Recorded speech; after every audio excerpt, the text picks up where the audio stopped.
George Washington, February 22, 1732, December 14, 1799, was an American military officer, statesman, and founding father who served as the first president of the United States from 1789 to 1787. Appointed by the Second Continental Congress as commander of the Continental Army in June 1775, Washington led Patriot forces to victory in the American Revolutionary War and then served as president of the Constitutional Convention in 1787, which drafted and ratified the Constitution of the United States and established the American federal government. Washington has thus been called the father of his country. Washington's first public office, from 1749 to 1750, was as surveyor of Culpeper County in the colony of Virginia. He subsequently received military training and was assigned command of the Virginia Regiment during the French and Indian War. He was later elected to the Virginia House of Burgesses and was named a delegate to the Continental Congress in Philadelphia, which appointed him commander-in-chief of the Continental Army. Washington led American forces to a decisive victory over the British in the Revolutionary War, leading the British to sign the Treaty of Paris, which acknowledged the sovereignty and independence of the United States. He resigned his commission in 1783 after the conclusion of the Revolutionary War. Washington played an indispensable role in adopting and ratifying the Constitution, which replaced the Articles of Confederation in 1789. He was then twice elected president by the Electoral College unanimously. As the first U.S. president, Washington implemented a strong, well-financed national government while remaining impartial in a fierce rivalry that emerged between cabinet members Thomas Jefferson and Alexander Hamilton. During the French Revolution, he proclaimed a policy of neutrality while sanctioning the Jay Treaty. He set enduring precedents for the office of president, including use of the title Mr. President and the two-term tradition. His 1796 farewell address became a preeminent statement on republicanism, in which he wrote about the importance of national unity and the dangers regionalism, partisanship, and foreign influence posed to it. Washington has been memorialized by monuments, a federal holiday, various media depictions, geographical locations, including the national capital, the state of Washington, stamps, and currency. He is ranked among the greatest U.S. presidents. In 1976, Washington was posthumously promoted to the rank of General of the Armies, the highest rank in the U.S. Army. His legacy is marred, however, by his ownership of slaves and his complicated relationship with slavery, as well as his policy to assimilate Native Americans into the Anglo-American culture and waging war against Native American nations during the Revolutionary Wars and the Northwest Indian War. Early life, 1732-1752. George Washington was born on February 22, 1732, at Pope's Creek in Westmoreland County, Virginia. He was the first of 6 children of Augustine and Mary Ball Washington. His father was a justice of the peace and a prominent public figure who had 4 additional children from his first marriage to Jane Butler. The family moved to Little Hunting Creek in 1734 before eventually settling in Ferry Farm near Fredericksburg, Virginia. When Augustine died in 1743, Washington inherited Ferry Farm and 10 slaves. His older half-brother Lawrence inherited Little Hunting Creek and renamed it Mount Vernon. Washington did not have the formal education his elder brothers received at Appleby Grammar School in England, but he did attend the Lower Church School in Hartfield. He learned mathematics, trigonometry, and land surveying, and became a talented draftsman and mapmaker. By early adulthood, he was writing with considerable force and precision.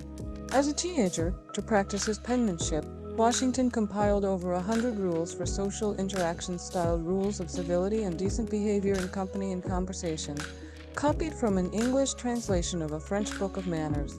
Washington often visited Mount Vernon and Belvoir, the plantation of William Fairfax, Lawrence's father-in-law.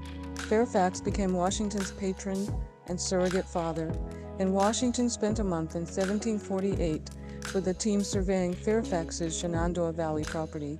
The following year, he received his surveyor's license from the College of William Mary.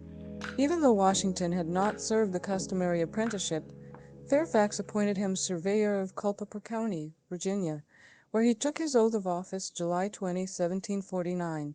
He subsequently familiarized himself with the frontier region, and though he resigned from the job in 1750, he continued to do surveys west of the Blue Ridge Mountains.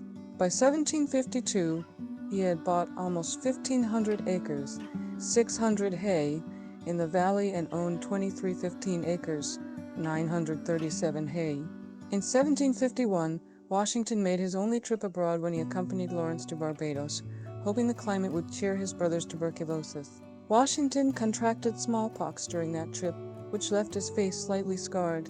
Lawrence died in 1752, and Washington leased Mount Vernon from his widow Anne.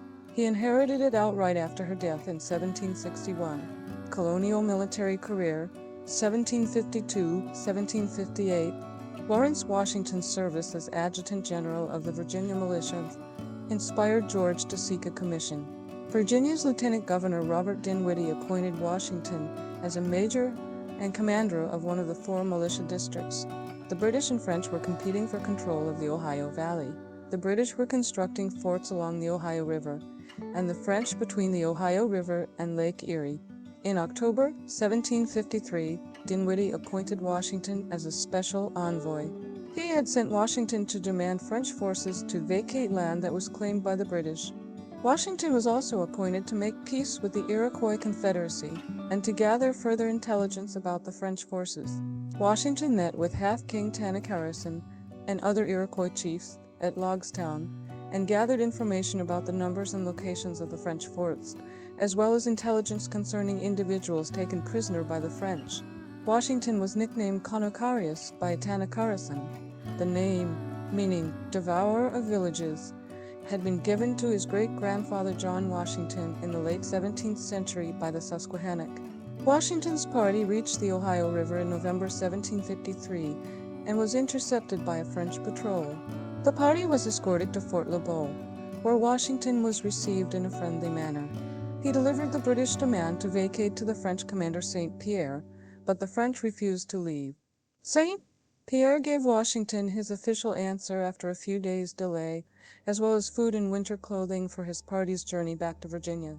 Washington completed the precarious mission in 77 days, in difficult winter conditions, achieving a measure of distinction when his report was published in Virginia and London. French and Indian War. In February 1754, Dinwiddie promoted Washington to lieutenant colonel and second, in command of the 300-strong Virginia Regiment, with orders to confront French forces at the forks of the Ohio. Washington set out with half the regiment in April, and soon learned a French force of 1,000 had begun construction of Fort Duquesne there. In May, having set up a defensive position at Great Meadows, he learned that the French had made camp 7 miles, 11 km, away. He decided to take the offensive. The French detachment proved to be only about 50 men, so Washington advanced on May 28 with a small force of Virginians and Indian allies to ambush them. During the ambush, French forces were killed outright with muskets and hatchets, including French commander Joseph Coulon de Jumonville, who had been carrying a diplomatic message for the British. The French later found their countrymen dead and scalped, blaming Washington, who had retreated to Fort Necessity. The full Virginia regiment joined Washington at Fort Necessity the following month with news that he had been promoted to command of the regiment and colonel upon the regimental commander's death. The regiment was reinforced by an independent company of 100 South Carolinians led by Captain James McKay. His royal commission outranked Washington's, and a conflict of command ensued. On July 3, a French force attacked with 900 men, and the ensuing battle ended in Washington's surrender. He signed a surrender document in which he unwittingly took responsibility for assassinating Jumonville, later blaming the translator for not properly translating it. In the aftermath, Colonel James Innes took command of intercolonial forces. The Virginia regiment was divided, and Washington was offered a captaincy in one of the newly formed regiments. He refused, however, as it would have been a demotion, and instead resigned his commission. The Jumonville affair became the incident which ignited the French and Indian War later to become part of the 7 Years' War. In 1755, Washington served voluntarily as an aide to General Edward Braddock, who led a British expedition to expel the French from Fort Duquesne and the Ohio country. On Washington's recommendation, Braddock split the army into one main column and a lightly equipped flying column. Suffering from severe dysentery, Washington was left behind, and when he rejoined Braddock at Monongahela, the French and their Indian allies ambushed the divided army. 2/3 of the British force became casualties, including the mortally wounded Braddock. Under the command of Lieutenant Colonel Thomas Gage, Washington, still very ill, rallied the survivors and formed a rear guard, allowing the remnants of the force to disengage and retreat. During the engagement, he had 2 horses shot from under him, and his hat and coat were bullet-pierced. His conduct under fire redeemed his reputation among critics of his command in the Battle of Fort Necessity, but he was not included by the succeeding commander, Colonel Thomas Dunbar, in planning subsequent operations. The Virginia Regiment was reconstituted in August 1755, and Dinwiddie appointed Washington its commander, again with the rank of colonel. Washington clashed over seniority almost immediately, this time with John Dagworthy, another captain of superior royal rank, who commanded a detachment of Marylanders at the regiment's headquarters in Fort Cumberland. Washington, impatient for an offensive against Fort Duquesne, was convinced Braddock would have granted him a royal commission and pressed his case in February 1756 with Braddock's successor as commander-in-chief, William Shirley, and again in January 1757 with Shirley's successor, Lord Loudoun. Shirley ruled in Washington's favor only in the matter of Dagworthy. Loudoun humiliated Washington, refused him a royal commission, and agreed only to relieve him of the responsibility of manning Fort Cumberland. In 1758, the Virginia Regiment was assigned to the British Forbes expedition to capture Fort Duquesne. Washington disagreed with General John Forbes' tactics and chosen route. Forbes nevertheless made Washington a brevet brigadier general and gave him command of one of the 3 brigades that would assault the fort. The French had abandoned the fort and the valley before the assault, however, and Washington only saw a friendly fire incident which left 14 dead and 26 injured. Frustrated, he resigned his commission soon afterwards and returned to Mount Vernon. Under Washington, the Virginia Regiment had defended 300 miles, 480 km, of frontier against 20 Indian attacks in 10 months. He increased the professionalism of the regiment as it grew from 300 to 1,000 men, and Virginia's frontier population suffered less than other colonies. Though he failed to realize a royal commission, he gained self-confidence, leadership skills, and knowledge of British military tactics. The destructive competition Washington witnessed among colonial politicians fostered his later support of a strong central government. Marriage, civilian, and political life, 1755-1775. On January 6, 1759, Washington, at age 26, married Martha Dandridge Custis, the 27-year-old widow of wealthy plantation owner Daniel Parke Custis. The marriage took place at Martha's estate. She was intelligent, gracious, and experienced in managing a planter's estate, and the couple had a happy marriage. They moved to Mount Vernon near Alexandria, where he lived as a planter of tobacco and wheat, and emerged as a political figure. Washington's 1751 bout with smallpox is thought to have rendered him sterile, though it is equally likely that Martha may have sustained injury during the birth of Patsy, her final child, making additional births impossible. The couple lamented not having any children together. Despite this, the 2 raised Martha's 2 children, John Parke Custis, Jackie, and Martha Parke Custis, Patsy, and later Jackie's 2 youngest children, Eleanor Parke Custis Nellie, and George Washington Parke Custis was high, along with numerous nieces and nephews. The marriage gave Washington control over Martha's 1/3 dower interest in the 18,000-acre, 7,300 hay, Custis estate, and he managed the remaining 2/3 for Martha's children. The estate also included 84 slaves. As a result, he became one of the wealthiest men in Virginia, which increased his social standing. At Washington's urging, Governor Lord Beautetour fulfilled Dinwiddie's 1754 promise of land bounties to all. Volunteer militia during the French and Indian War. In late 1770, Washington inspected the lands in the Ohio and Great Kanawha regions, and he engaged surveyor William Crawford to subdivide it. Crawford allotted 23,200 acres, 9,400 ha, to Washington. Washington told the veterans that their land was hilly and unsuitable for farming, and he agreed to purchase 20,147 acres, 8,153 ha, leaving some feeling they had been duped. He also doubled the size of Mount Vernon to 6,500 acres, 2,600 ha, and by 1775 had increased its slave population by more than 100. As a respected military hero and large landowner, Washington held local offices and was elected to the Virginia Provincial Legislature, representing Frederick County in the House of Burgesses for 7 years, beginning in 1758. He first ran for the seat in 1755, but was soundly beaten by Hugh West. When he ran in 1758, Washington plied voters with beer, brandy, and other beverages. Despite being away serving on the Forbes expedition, he won the election with roughly 40% of the vote, defeating 3 opponents with the help of local supporters. Early in his legislative career, Washington rarely spoke or even attended legislative sessions. He would later become a prominent critic of Britain's taxation policy and mercantilist policies towards the American colonies and became more politically active starting in the 1760s.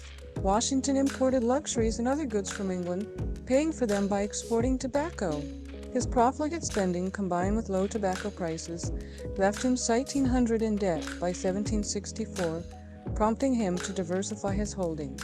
In 1765, because of erosion and other soil problems, he changed Mount Vernon's primary cash crop from tobacco to wheat and expanded operations to include cornflour milling and fishing.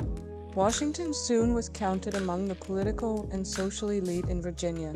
From 1768 to 1775, he invited some 2,000 guests to Mount Vernon, mostly those whom he considered people of rank, and was known to be exceptionally cordial toward guests. Washington also took time for leisure with fox hunting, fishing, dances, theater, cards, backgammon, and billiards. Washington's stepdaughter Patsy suffered from epileptic attacks from age 12, and she died at Mount Vernon in 1773. The following day, he wrote to Burwell Bassett, "It is easier to conceive than to describe the distress of this family." He canceled all business activity and remained with Martha every night for 3 months. Opposition to the British Parliament and Crown. Washington played a central role before and during the American Revolution. His distrust of the British military had begun when he was passed over for promotion into the regular army. Opposed to taxes imposed by the British Parliament on the colonies without proper representation, he and other colonists were also angered by the Royal Proclamation of 1763, which banned American settlement west of the Allegheny Mountains and protected the British fur trade. Washington believed the Stamp Act 1765 was an act of oppression and celebrated its repeal the following year. In March 1766, Parliament passed the Declaratory Act asserting that parliamentary law superseded colonial law. In the late 1760s, the interference of the British Crown and American lucrative Western land speculation spurred the American Revolution. Washington was a prosperous land speculator, and in 1767, he encouraged adventurers to acquire backcountry Western lands. Washington helped lead widespread protests against the Townshend Acts passed by Parliament in 1767, and he introduced a proposal in May 1769, which urged Virginians to boycott British goods. The acts were mostly repealed in 1770. Parliament sought to punish Massachusetts colonists for their role in the Boston Tea Party in 1774 by passing the Coercive Acts, which Washington saw as an invasion of our rights and privileges.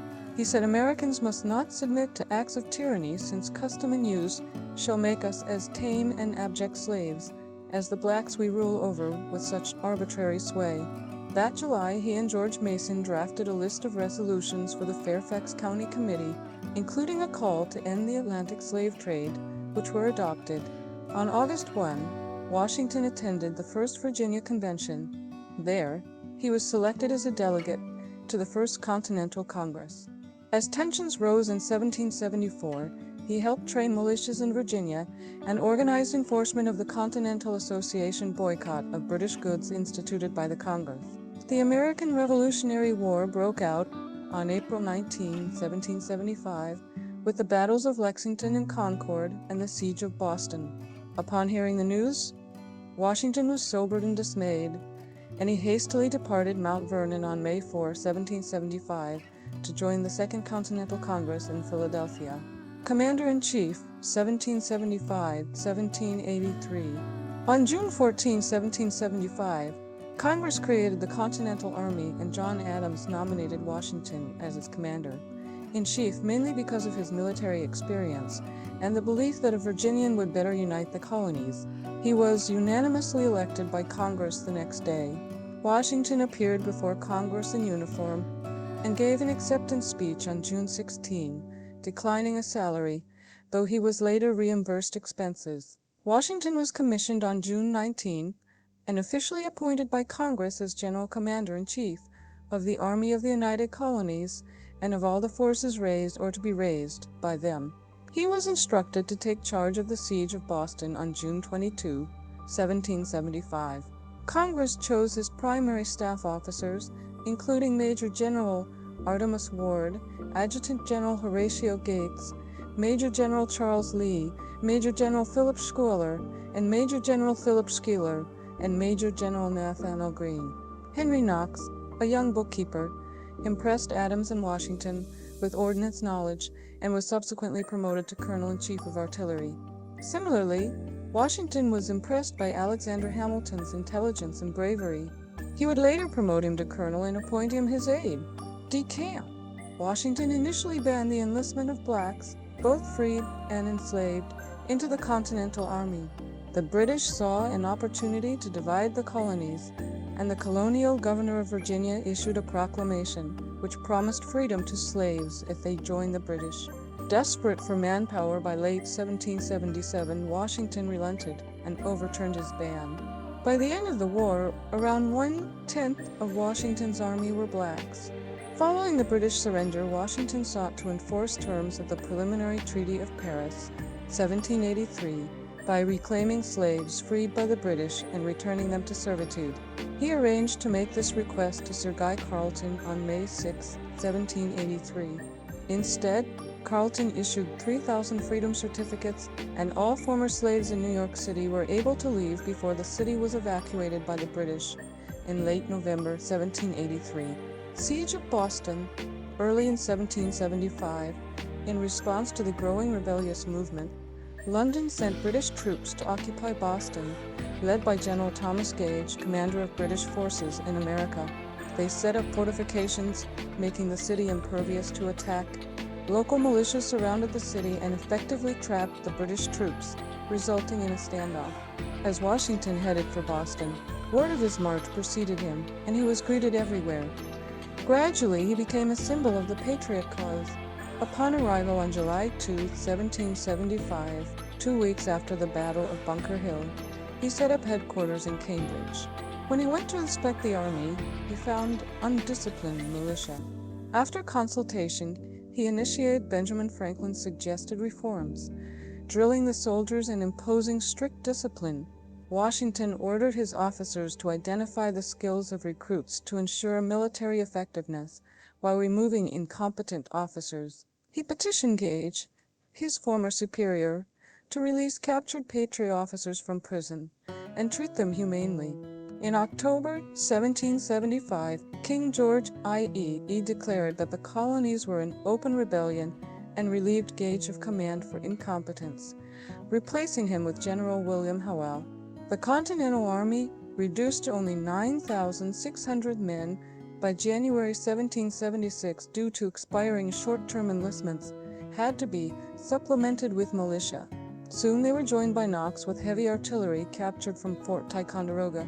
When the Charles River froze over, Washington was eager to cross and storm Boston, but General Gates and others were opposed to untrained militia striking well-garrisoned fortifications. Instead, he agreed to secure the Dorchester Heights, 100 feet above Boston, with Knox's artillery to try to force the British out. On March 9, under cover of darkness, Washington's troops bombarded British ships in Boston Harbor.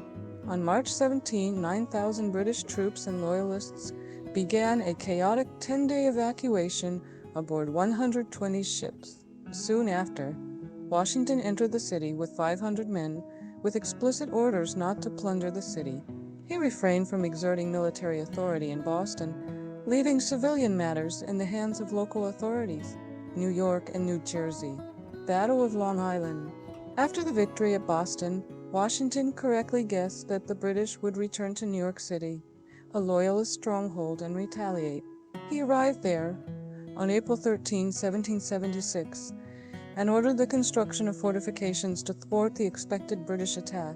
He also ordered his occupying forces to treat civilians and their property with respect, to avoid the abuses Bostonians suffered at the hands of British troops. Howe transported his resupplied army with the British fleet from Halifax to New York City. George Germain, who ran the British war effort in England, believed it could be won with one decisive blow.